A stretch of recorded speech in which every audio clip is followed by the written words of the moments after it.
አደገኛ ነው የተባለው ደብዳቤ ተልኳል። በትግራይ ወጣቶችና የክልሉ ዜጎች ዕጣ ፈንታ ላይ የሚወስን ደብዳቤ ነው።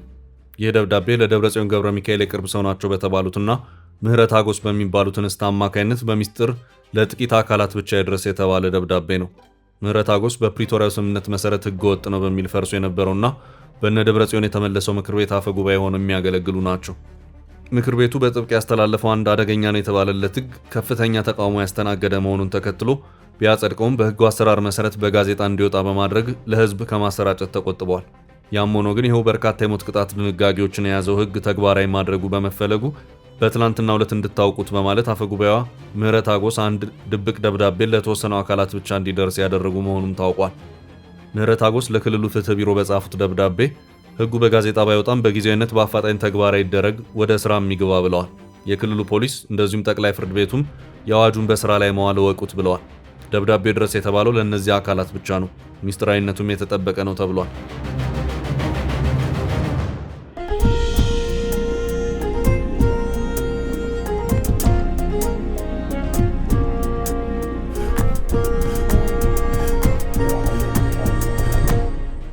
ደብረጽዮን ገብረ ሚካኤል የሚመሩት ወታደራዊ ጉዳዮችን በበላይነት የሚመራና ይህንን አዋጅ የሚያስፈጽም መሆኑም ታውቋል።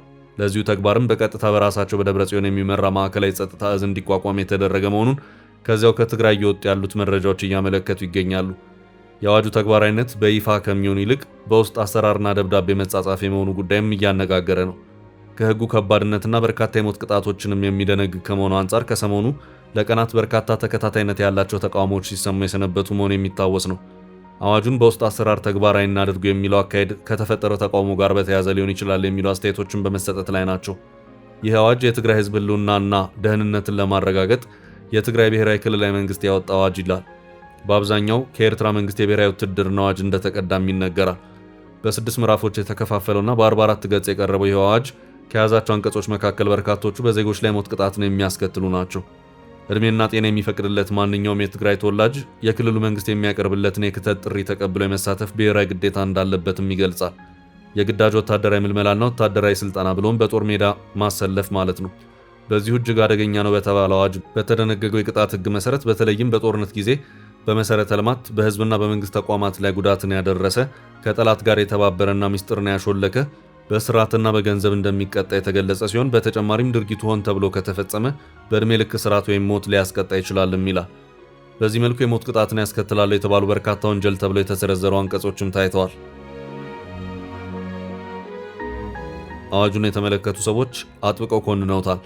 ዓለም አቀፍ የሰብአዊ መብት ተሟጋች ሁማን ራይትስ ዎች ሰኔ 16 ቀን 2018 ዓ.ም ባወጣው መግለጫ ህወሓት ረቂቅ አዋጁን ያወጣው በፌዴራል መንግስቱ የተሾሙ የክልሉን አስተዳዳሪዎች ከስልጣን አውርዶ ከኤርትራ ብሔራዊ ውትድርና አገልግሎት ጋር የሚመሳሰል አፈሳ ከጀመረ በኋላ ነው በማለት ባለስልጣናቱ ይህን ህግ ቀሪ እንዲያደርጉም ጠይቋል።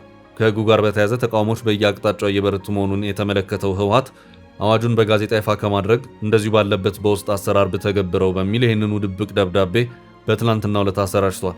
ይመለከታቸዋል ለተባሉት አካላት ብቻ ይድረሳቸው የተባለ ነው። አሁን ለህወሓት ወሳኙና አንገብጋቢ ጉዳይ ሆኖ የታየው ወጣቶችን አስገድዶ ወደ ወታደራዊ ስልጠናዎች ማስገባቱ ላይ ነው።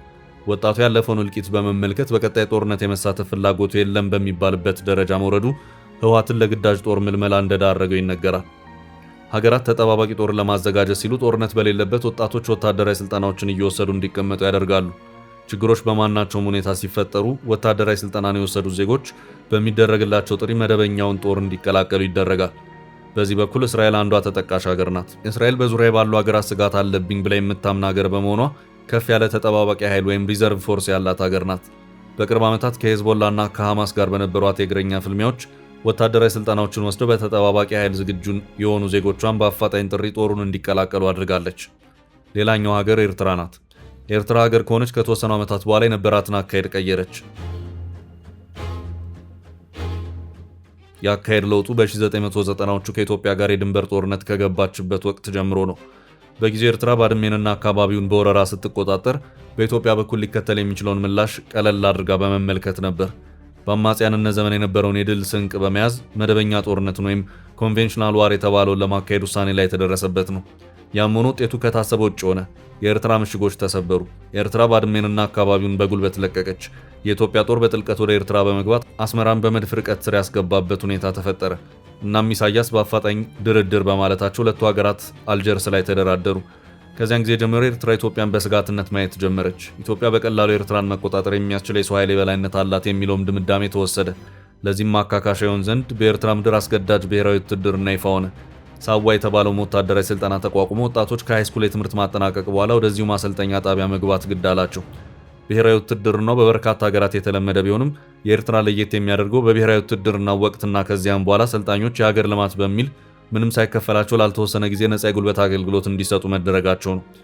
የመንገድ ግንባታዎች፣ የእርሻ አገልግሎቶች፣ የችግኝ ተከላዎች፣ የአፈር ጥበቃዎችና የመሳሰሉት በኤርትራውያን ወጣቶች በነፃ አገልግሎት የሚሰጥባቸው ናቸው። ይህም የኤርትራ ብሔራዊ አገልግሎት ዜጎችን በጉልበት ስራ እንደ ባሪያ የመያዝ ተደርጎም በመቆጠር በፕሬዝዳንት ኢሳያስ መንግስት ላይ ከፍተኛውን ዓለም አቀፍ ትችትና ተቃውሞ ያስነሳው ነው። ዛሬም ድረስ እንደቀጠለ ነው። የኤርትራ መንግስት ልክ አሁን በትግራይ እንደሚታየው ሁሉ ይህንኑ የብሔራዊ ውትድርናን አስገዳጅ የጉልበት ስራን እየተገበረ ያለው እጅግ ጥብቅ ነው የተባለለትን ሕግ በማውጣት ነው። በዚሁ ጥብቅ ነው በሚባለው ሕግ ዙሪያም ዓለም አቀፍ ተቋማት፣ የሰብአዊ መብት ተሟጋቾችና ግለሰቦች በርካታ ሂሳዊ አስተያየቶቻቸውን ቢሰጡም ሊለወጥ ወይም ሊሻሻል አልቻለም። ሕጉ መቀጠሉ በርካታ የኤርትራውያን ወጣቶች ቀስ በቀስ ሀገሪቱን ጥለው እንዲኮበልሉ አድርጓቸዋል። ኩብለላው ከኢትዮጵያ እስከ ሱዳንና ሊቢያ ብሎም እስከ ኡጋንዳና እስራኤል እንደዚሁም ሳውዲ አረቢያ ድረስ የዘለቀም ነው። አንዳንዶች የቀናቸው እነዚህን ሀገራት በመሸጋገሪያነት በመጠቀም ወደ አውሮፓና አሜሪካም የተሸጋገሩ አሉ። ብዙዎችም ወደ እነዚሁ ሀገራት ከተሸጋገሩ በኋላ የሚኖሩት በህገ ወጥ ስደተኝነት ነው። እንደ እስራኤል ያሉ ሀገራት በህግ ሂደት ውስጥ ያላለፉትን ኤርትራውያኑን ስደተኞች በአስገዳጅነት ወደ ሀገራቸው መመለስ አለብን በሚል የተወሰነ እንቅስቃሴን አድርገውም ነበር። በበርካታ ኤርትራውያን ስደተኞች የተጥለቀለቀች ኡጋንዳ ኤርትራውያንን አልቀበልም የሚል የክልከላ ህግን እስከ ማውጣት ደርሳለች። የትራምፕ አስተዳደር ዳግም ወደ ስልጣን ከተመለሰ በኋላ በጥብቅ ከቪዛ ክልከላ ካደረገባቸው ሀገራት መካከል አንዷ ኤርትራ ናት።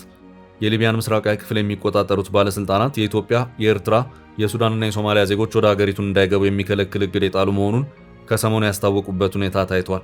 ከፊሉን የሊቢያን ግዛት የሚቆጣጠሩት በካሊፋ ሀፍጣር የሚመሩት አስተዳዳሪዎች የአራቱን የአፍሪካ ቀንድ ሀገራት ዜጎች እንዳይገቡ የከለከሉት በሊቢያ የባህር ዳርቻ በኩል በህገ ወጥ መንገድ ወደ አውሮፓ ለመሻገር የሚጓዙ ስደተኞችን ለማስቆም መሆኑ ተነግሯል። ኤርትራውያን፣ ኢትዮጵያውያንና ከተወሰኑ ጊዜያት ወዲህ ደግሞ የሱዳን ዜጎችን ባካተተ መልኩ ወደ ሊቢያ እንደ መሸጋገሪያነት በመጠቀም ወደ አውሮፓ የመሻገር ሁኔታዎች እየሰፉ ነው። ኤርትራ ከ5 ሚሊዮን ያልበለጠ ህዝብ ቢኖራትም በዚህ አቅጣጫ በሊቢያ በኩል አውሮፓ ለመግባት የሚጣጣረው ስደተኛ ቁጥር ግን ከፍተኛ ነው። ሊቢያ የሚገቡ ስደተኞች ዋነኛ ዓላማቸው ወደ አውሮፓ መሻገር ሲሆን በዚህም በርካቶች ትናንሽ ጀልባዎችን በመጠቀም ሜዲትራኒያንን ለመሻገር ሙከራ ሲያደርጉ ተይዘው ወደ ሊቢያ እንዲመለሱ የሚደረጉበት ሁኔታ አለ። ህይወትን ፈታኝ የሚያደርገው ከዚህ በኋላ ነው። ከዚያም በኋላ ስደተኞቹ በመንግስት ቁጥጥር ስር በሚገኙ ማቆያዎች ውስጥ የሚታሰሩ ሲሆን እዚያም ጥቃት፣ ለጉልበት ብዝበዛ፣ ድብደባ፣ መደፈርና ስቅይት እንደሚደርስባቸውና እነዚህም በሰብአዊነት ላይ ከሚፈጸሙ ወንጀሎች ጋር የሚስተካከሉ መሆናቸውን የተባበሩት መንግስታት መርማሪዎች በተደጋጋሚ አመልክተዋል። በተለይ በኤርትራውያን ይህ የመረራ ሀገሪቱን ጥሎ በገፍ የመውጣት ሁኔታ በርትቶ የታየው ከፕሬዝዳንት ኢሳያስ ጥብቅ ጭቆና ባለፈ ብሔራዊ ውትድርናው ገደብ የሌለው መሆኑ ነው። በዚህ ጉዳይ ከሰሞኑ የኤርትራ መንግስት በጄኔቫ የተባበሩት መንግስታት የሰብአዊ መብቶች ኮሚሽን በኩል ከባድ ወቀሳ እንዲሰነዘርበት አድርጓል።